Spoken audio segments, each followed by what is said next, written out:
दोस्तों, जून 2025 का महीना था। एक ट्रेन जो कि मुंबई से गोरखपुर को आ रही थी, उस ट्रेन के एक जनरल डिब्बे में बहुत ही जबरदस्त भीड़ थी। उसी जनरल डिब्बे के खिड़की वाली सीट पर एक लड़का बैठा था और वो लड़का खुद को उस ट्रेन का बल्कि उस दुनिया का सबसे खुशनसीब इंसान समझ रहा था खुद को, क्योंकि उसके जस्ट सामने ही एक लड़की खड़ी थी जो कि उसके सर के ऊपर ही बिल्कुल खड़ी थी। ये समझ लीजिए कि इतनी भीड़ थी कि उस लड़की को सीट नहीं मिली थी। और दोस्तों, उसके सूट से जो परफ्यूम की खुशबू आ रही थी, उससे वो लड़का मदहोश हुए जा रहा था। थोड़ी देर में दोनों की निगाहें मिलती हैं और वो लड़का उस लड़की के आंखों में खो जाता है, क्योंकि वो उसको देखी ऐसी रही थी। थोड़ी देर बाद वो उसे अपनी सीट पर जगह दे देता है। एक सिंगल सीट पर दो लोग बैठ जाते हैं और उसके बाद दोस्तों, एक अलग ही कहानी शुरू होती है। लेकिन उस लड़के को नहीं पता कि वो कितनी बड़ी मुसीबत में फंसने वाला है, क्योंकि दोस्तों, वो अपनी माँ और मौसी के साथ यात्रा कर रही थी और कुछ ही देर बाद उसकी माँ की हालत इतनी खराब हो जाती है कि जिसका कोई हिसाब नहीं। दोस्तों, बीच रास्ते में ट्रेन को रोकना पड़ता है। वो लड़का उस फैमिली के साथ उतर जाता है और उसके बाद उसके लाखों रुपए भी खर्च हो जाते हैं। लेकिन दोस्तों, उसके बाद जो होता है, एक बहुत ही दिलचस्प कहानी है। आइए जानते हैं पूरी कहानी इस वीडियो में। लेकिन वीडियो में आगे बढ़ने से पहले बस वही रिक्वेस्ट कि वीडियो को लाइक कर दीजिए, चैनल को भी सब्सक्राइब कर लीजिए ताकि मेरा हौसला बढ़ता रहे। दोस्तों, ये कहानी शुरू होती है मुंबई से और आकर खत्म होती है उत्तर प्रदेश के देवरिया में। दोस्तों, जून 2025 का महीना था। एक लड़का जिसका नाम राधे श्याम होता है, उसके पास कंफर्म टिकट नहीं था, गांव आना जरूरी था, तो इसके लिए वो जनरल डिब्बे में बैठकर सफर करता है। लेकिन इतनी जबरदस्त भीड़ थी, जब वो ट्रेन पकड़ने के लिए जाता है तो वो उसकी हिम्मत नहीं होती, लेकिन फिर भी सोचता है कि एक दो रात का माजरा है, बैठेंगे और फिर घर को निकल लेंगे।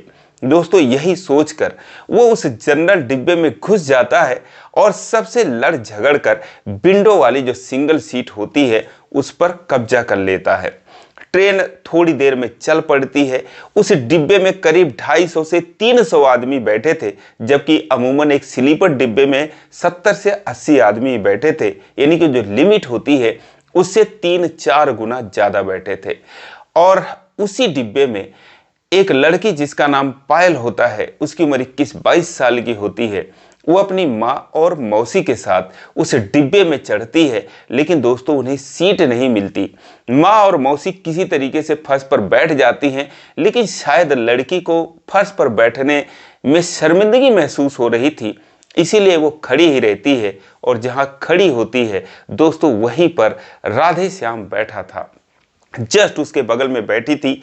वैसे तो पसीने से पूरी तरीके से भीग चुकी थी, सारे यात्रियों का यही हाल था, लेकिन दोस्तों, उसके शरीर से, उसके सूट से जो उसने परफ्यूम मार रखा था, उसकी भीनी भीनी खुशबू जो थी वो राधे श्याम के नाकों में आ रही थी। और दोस्तों, जिससे वो एकदम मस्त हो रहा था। धीरे धीरे ट्रेन जो का सफ़र जो था वो चलता रहा। थोड़ी देर में जो पायल थी उसको प्यास लगती है, उसके पास पानी नहीं था। माँ से कहती है पानी, तो उसकी मम्मी कहती है कि पानी तो ख़त्म हो गया। जब वो पानी के लिए व्याकुल हो जाती है, और चांस भी नहीं था कि कोई उस डिब्बे में पानी बेचने वाला भी आता, क्योंकि गैलरी में, फर्श में, बाथरूम के आगे पीछे, दरवाजों के आगे पीछे बिल्कुल एकदम से भीड़ खचाखच भरी थी।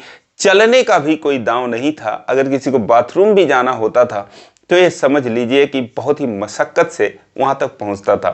अब वो पानी के लिए परेशान हो जाती है। राधे श्याम अपने बैग में 2 बोतल रखा था, 2-2 लीटर की, वो भी इसी सफ़र के लिए वो फ्रिज से निकाल कर लाया था। और दोस्तों, जब उसे देखा नहीं जाता तो फिर वो पायल को अपना पानी बोतल से निकाल कर उसे पकड़ा देता है। कहता है, ये लीजिए मैडम, पी लीजिए। जैसे पायल पानी पाती है, खुश हो जाती है, 1-2 घूंट मारती है। उसके बाद सोचती है, यार कि ये अपने लिए लाए होंगे तो मैं कितना पी लूँ। फिर भी वो उससे पूछती है, क्या मैं थोड़ा पानी और पी लूँ। कहता है, पी लीजिए मैडम, पीने के लिए ही तो लाया हूँ। और उसके बाद दोस्तों, वो घटाघट 1 लीटर पानी खींच जाती है और उसके बाद राहत की सांस लेती है। फिर वो बोतल जो है राधे श्याम को देती है, लेकिन राधे श्याम देखता है कि इसकी माँ और मौसी उनको भी प्यास लगी होगी, तो उनके तरफ बोतल कर देता है। बाकी की पानी वो पी जाती हैं। दोस्तों, उसका एक बोतल खत्म हो जाता है। शुक्र है कि उसने दूसरी बोतल नहीं निकाली थी, वरना वो भी उसी वक्त खत्म हो जाती। फिलहाल सफर चलता रहा। अब दोनों की निगाहें मिलती हैं। पायल राधे श्याम की तरफ देखती है, राधे श्याम उसकी तरफ देखता है, और फिर इशारों इशारों में दोस्तों कुछ बात होती है। राधे श्याम कहता है कि क्या मैं बैठना चाहोगी? थोड़ा सा वो खिसक जाता है। वो हाँ में सिर हिलाती है और उसके बाद वो उसके बगल में बैठ जाती है। अब जब वो बैठ जाती है तो सारे लोग हैरानी भरी निगाहों से देखते हैं। जो भी आसपास के पैसेंजर थे, 25-30 लोग थे। लेकिन अब शर्मिंदगी की वजह से जो पायल थी अपना आंख बंद कर लेती है। सोचती है जिसको जो देखना हो देखे, जो सोचना हो सोचे। फिलहाल उसे खिड़की के बगल में जब वो बैठ जाती है, हवा उसे थोड़ी सी लगती है, बहुत राहत महसूस करती है। और इस तरीके से सफ़र चलता रहा। और उसके बाद दोस्तों, अब जो राधे श्याम था उसके मन में तमाम तरह के लड्डू फूट रहे थे और वो अपने आप को बहुत खुशनसीब समझ रहा था। लेकिन कुछ देर में उसकी एक खुशनसीबी जो है बदनसीबी में बदलने वाली थी, क्योंकि उसे पता नहीं था कितनी बड़ी मुसीबत आने वाली है। थोड़ी देर में जो उसकी माँ थी पायल की, उनकी तबीयत खराब होने लगती है। उन्हें उल्टियाँ महसूस होने लगती है, क्योंकि इतनी गर्मी थी, हालत उनकी पहले से ही खराब थी। और इसीलिए वो खिड़की के पास आ जाती हैं अब उल्टी करने के लिए। तो अब जो राधे श्याम था सीट से खड़ा हो जाता, वो उस पर बैठ जाती हैं और खिड़की से वो बाहर की तरफ अपना उल्टी करने लगती हैं। उन्हें जो है जो पायल थी वो संभालती है और ये बेचारा खड़ा हो गया। सोचता है कितनी मेहनत से मैंने ये सीट कब्जा किया था। पुलिस वाले तो 50-100 रुपये भी ले रहे थे, फिर भी सीट नहीं मिल पा रही थी, और मेरी ये सीट जो है इन लोगों ने कब्जा कर लिया। फिलहाल वो खड़ा रहा। आधे घंटे बाद जब उसकी माँ को कुछ राहत मिली तो फिर वो उठकर खड़ी हो गई। बोली, बेटा बैठो तुम, मैं जो है वहाँ जा रही हूँ जहाँ मैं बैठी थी। कहता नहीं नहीं आंटी बैठी रहिए, आपकी तबीयत खराब है। वो कहती नहीं बेटा, सीट आपकी है, आप बैठी रहिए, फिर ज़रूरत होगी तो मैं आ जाऊँगी। उसके बाद दोस्तों फिर एक बार वो पायल के साथ बैठ जाता है। और उसके बाद रात को 9:30 बजे वहाँ से ट्रेन चली थी एलटीटी से कुर्ला के लिए, और धीरे धीरे रात के 12 बज गए। कोई भी जो है जितने भी पैसेंजर थे, किसी की हिम्मत नहीं हुई कि कोई कुछ खा ले पी ले, जो रोटी वगैरह लाए थे अपने घर से बनाकर, क्योंकि बहुत ही ज़बरदस्त भीड़ थी। अगर खाते जाने की भी ज़रूरत पड़ती तो कहाँ जाते हाथ वगैरह धोने के लिए। फिलहाल जो राधे श्याम था वो भी खाना लाया था। पायल से कहता है कि खाओगी? मैं खाना लाया हूँ। वो कहती है खाना तो हम भी लाए हैं, लेकिन कहाँ खाएं इतने भीड़ में। फिलहाल अब जो ट्रेन है वो चल ही रही थी और रात के 12-1 बज गए। सारे लोग जहाँ पड़े थे एक दूसरे के ऊपर, कोई किसी के ऊपर पैर रख लिया, हाथ रख लिया, ऐसे ही सारे लोग उस ट्रेन में सो गए। और जो पायल थी उसे भी नींद आने लगती है। वो कहते मुझे नींद आ रही है। जो राधे श्याम था अपना जो कंधा था वो डाउन कर देता है, कहता है लोग सो जाओ। और दोस्तों फिर वो उसके कंधे पर अपना सिर रखकर सोने लगती है। लेकिन जो हाल राधे श्याम का था शायद वही हाल पायल का भी था। उसने आंखें तो बंद कर ली, लेकिन उसे नींद नहीं आती है और उसकी जो धड़कनें हैं वो इस बात की गवाही दे रही थी। दोस्तों, अब जो राधे श्याम था वो भी खुद को रोक नहीं पा रहा था, लेकिन क्या करता इतने लोगों के बीच में। फिलहाल वो उसके कमर को पकड़ लेता है और फिर वो आँख खोल देती है, फिर यह हाथ हटा लेता है। कहता है मैं सोच रहा था कहीं तुम गिर ना जाओ, इसलिए मैंने पकड़ लिया। कहती है, वो मुस्कुराती है, कहती है ठीक है पकड़ लो, वरना मैं वाकई में गिर जाऊंगी। तो इस तरीके से इस सफ़र की जो सफ़र है वो चलता रहा। पूरी रात जो है इसी तरीके से दोनों बैठकर एक दूसरे के कंधे पर सर रखकर सोए और कुछ जागे, और उसके बाद जो है सुबह हो गई। फिर दिन भर ट्रेन चली। कई बार जो पायल की माँ थी उनकी तबीयत खराब हो गई, एक एक घंटे आकर उस सीट पर बैठी रहीं। लेकिन दोस्तों जब शाम हो गई और ट्रेन कानपुर के आसपास पहुंच गई, ये हुआ कि आज की रात और बीते और सुबह होते ही ये गोरखपुर पहुंच जाएगी ट्रेन। लेकिन तभी उनकी हालत इतनी खराब हो गई कि रात के 9-10 बज रहे थे और ऐसे लगा कि जैसे उनकी जान चली जाएगी।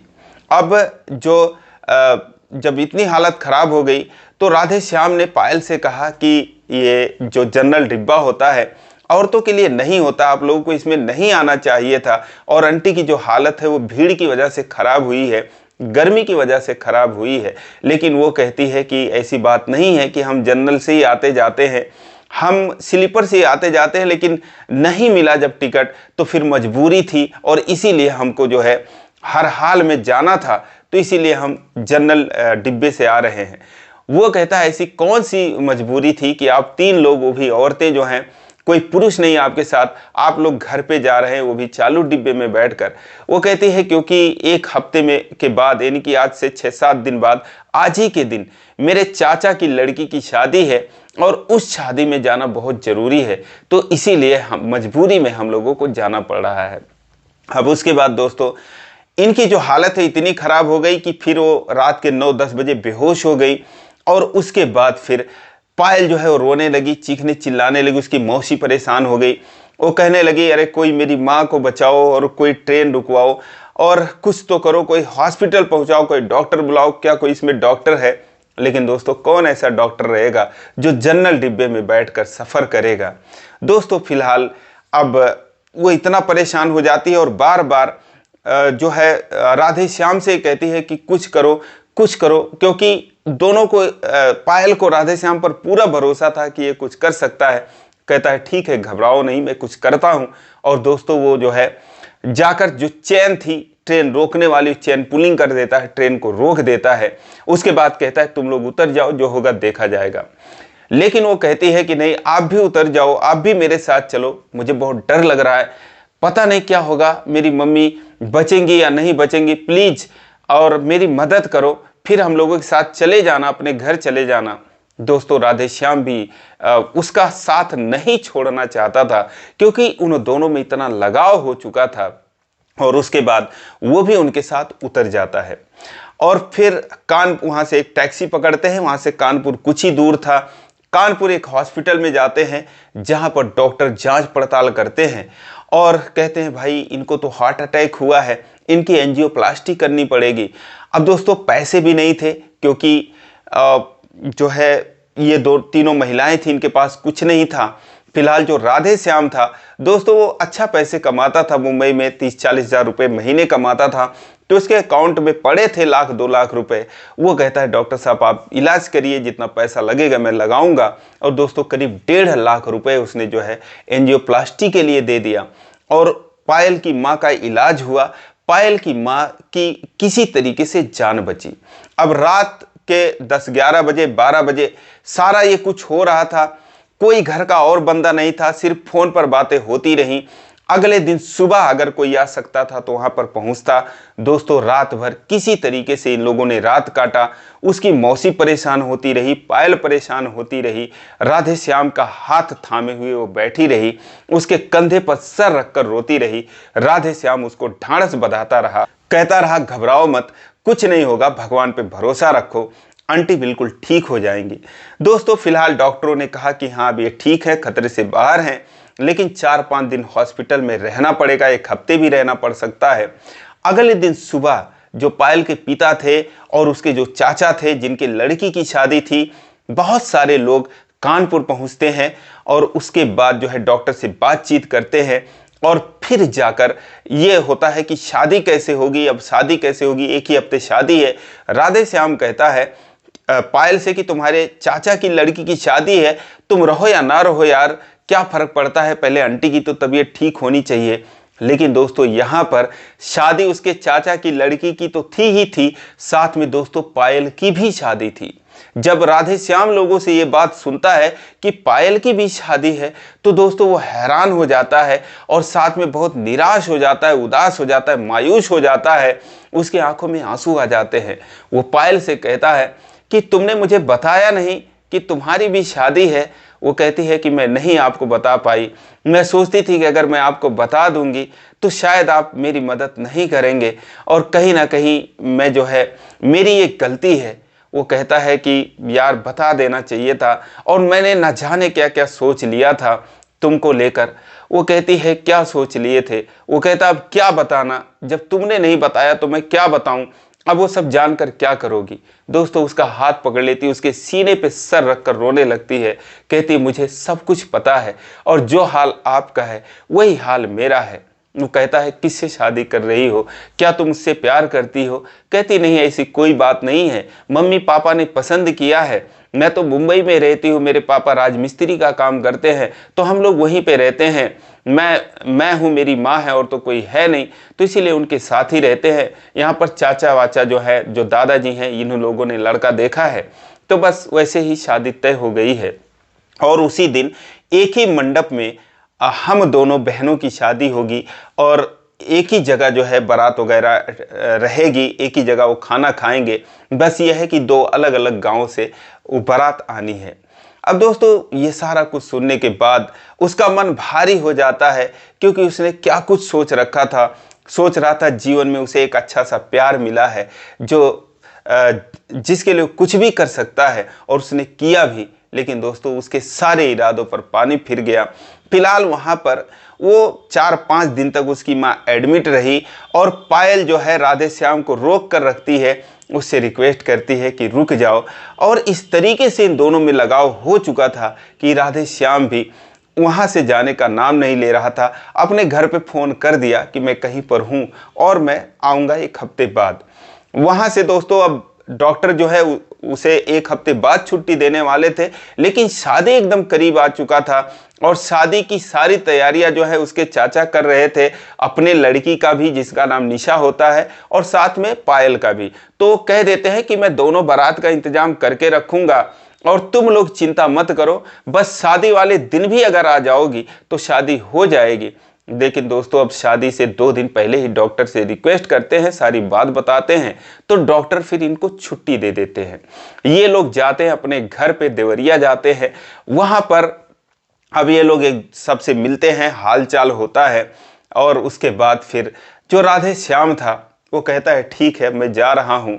पायल कहती है क्यों जा रहे हो। वो उसके आंखों में आंसू आ जाते हैं, कहता है मैं रुककर क्या करूँगा यहाँ पर, मेरा क्या काम है। वो कहती है नहीं प्लीज़ मत जाओ। वो कहता है कि मैं क्या करूँगा यहाँ पर रुककर, और तुम तो जा ही रही हो। दोस्तों वो कहती है किस्मत में जो लिखा होता है वही होता है, और मुझे पता है कि आप मुझे कितना प्यार करते हो, मैं भी आपसे बहुत प्यार करती हूँ। जो पैसे आपने दिए हैं पिताजी तो आपको दे देंगे, लेकिन आपने जो एहसान किया है वो शायद ज़िंदगी भर मैं नहीं चुका पाऊंगी, और मैं जहाँ भी रहूँगी, जैसे भी रहूँगी, आपको याद करती रहूँगी। लेकिन प्लीज़ आप 2 दिन और रुक जाओ, बस मेरी शादी हो जाए उसके बाद चले जाना। दोस्तों वो रुक जाता है और उसके बाद वो दिन बीतता है। अगला दिन होता है, बारात आती है। दोनों बारात आती है अलग अलग गाँव से, धूमधाम से एक ही जगह रुकती है।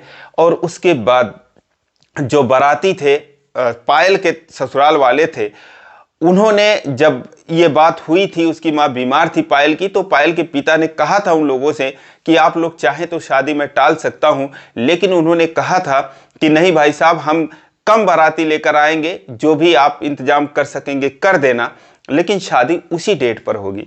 तो इसीलिए वो लोग उसी दिन आए थे बारात लेकर। लेकिन दोस्तों अपने वादे से मुकर जाते हैं, क्योंकि वो कहते हैं कि आपने इंतजाम नहीं किया, हमारी बेइज्जती हुई।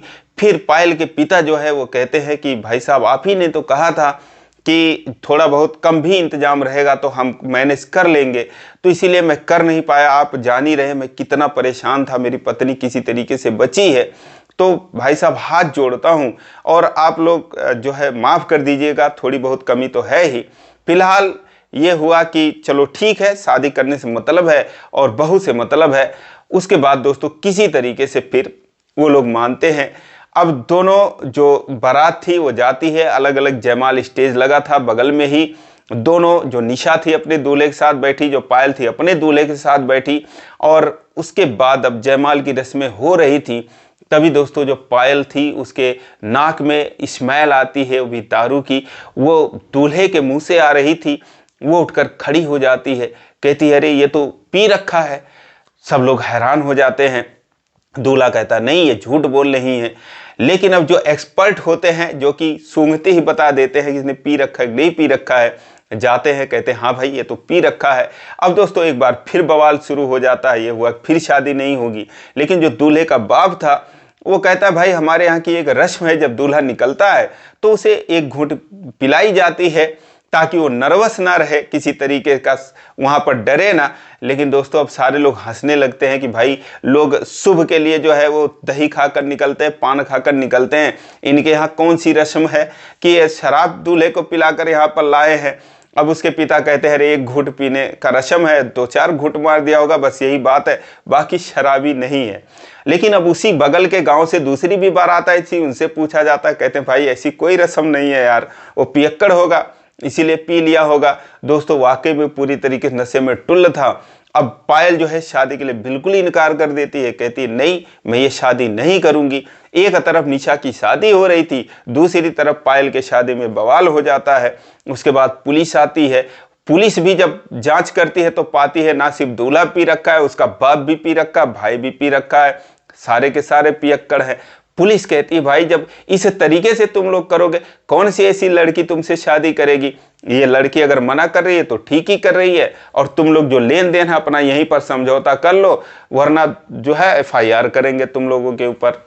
फिलहाल वो बारात जो है बैरंग लौट जाती है, जो भी समझौता था लेन देन करके।